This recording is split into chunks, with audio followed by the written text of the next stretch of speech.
100,000 women are doing a bang-up job in a good many different lines of work. This woman is in a vital spot.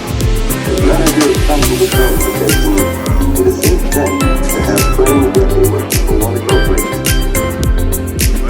Working this job isn't just a recreation, but it's vital important. Constant careful maintenance keeps our trains running smoothly. The hand on the front is a big factor in keeping our shippers and passenger happy. Constant care of this job can limit our goodwill brand. Very little happens if it's not first planned on taking. That takes its own kind of skill. Our business is very important. In contrast to the public and in our business, they keep the dollars pumping in our sales. The first man sales our trains are tied up. These days help to keep rolling. Which is our railroad? Where can you find better ones?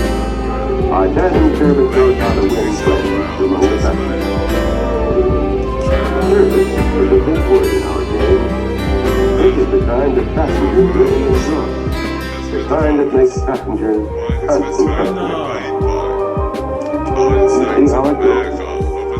These are only a very few of the jobs and people who bring our railroad to life. Without them, the temple would be so much rusting steel. Each is important, and each is dependent on the other fellow.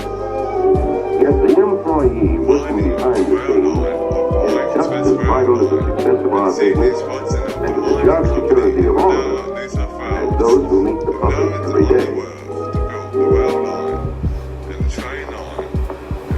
You can talk about vital industries all you want, but none can beat the railroad for being really important to the nation. Most of the basic industries like coal mining, steel making, and a good many others just couldn't exist without the mass transportation service we give them.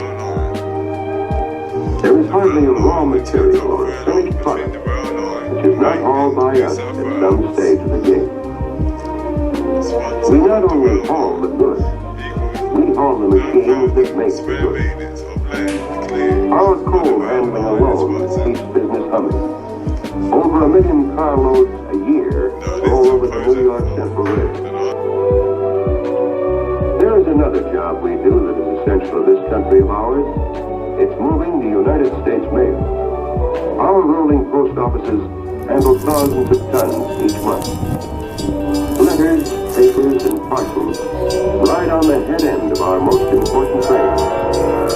Think of the part this plays in keeping industry alive. Yes, we make modern industry possible, but it is for competition. Their prosperity is our prosperity. As long as these plants are operating, they use what we have to sell. They pay us money. They buy from our other customers, and that means better business all the way around. This money they pay us is for value received. That means good, dependable service. Whether it's in a coach, diner, or boxcar, we've got to make that service good and very good.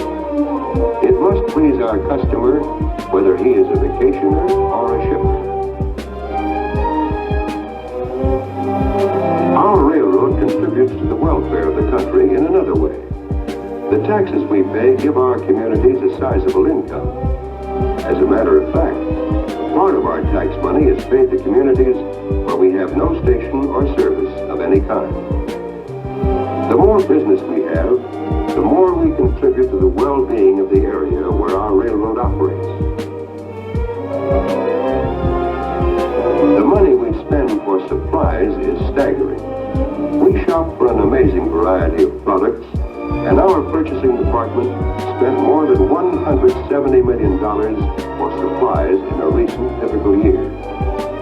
Lumber, oil, dishes, water, and 1,001 other items are purchased every day. It brings trade to our territory. It keeps money circulating where it can be spent on our railroad. That money goes to work creating more traffic for us, more jobs for us. People also are important to us. Our trains make it possible for Americans to enjoy the finest transportation in the world.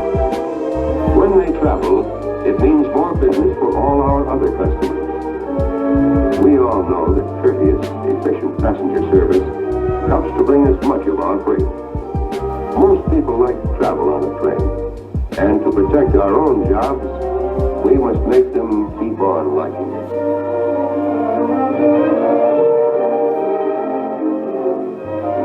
What about the future? What do we hope to do? How will it affect us? We want more freight and more passengers. We can get that business if we can give the service that people want and need. There's a tremendous amount of income ready to be picked up and put to work.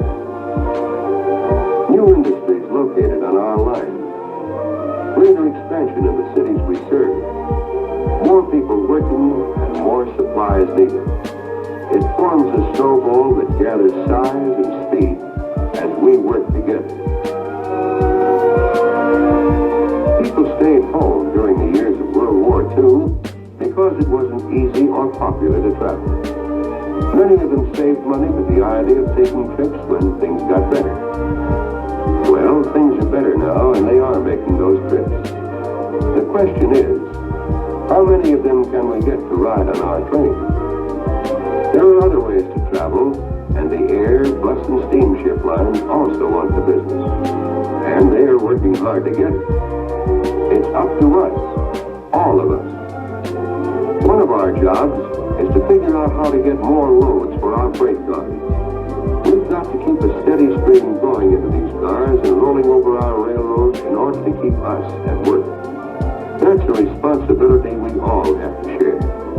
All the agreements and contracts in the world won't mean a thing unless the business keeps on coming. As an example of what is in store for us, let's take the construction industry.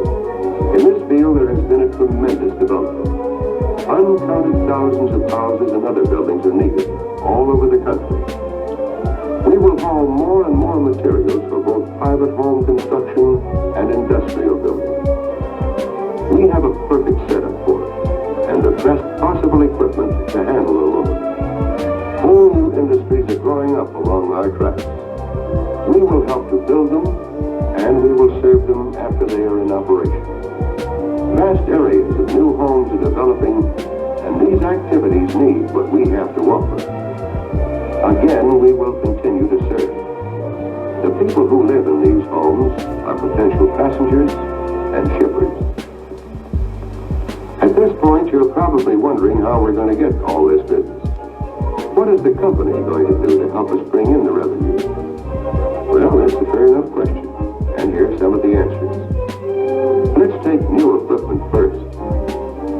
In the first 4 post-war years, more than $250 million was spent or committed on the Central System for new cars and locomotives of the very latest types.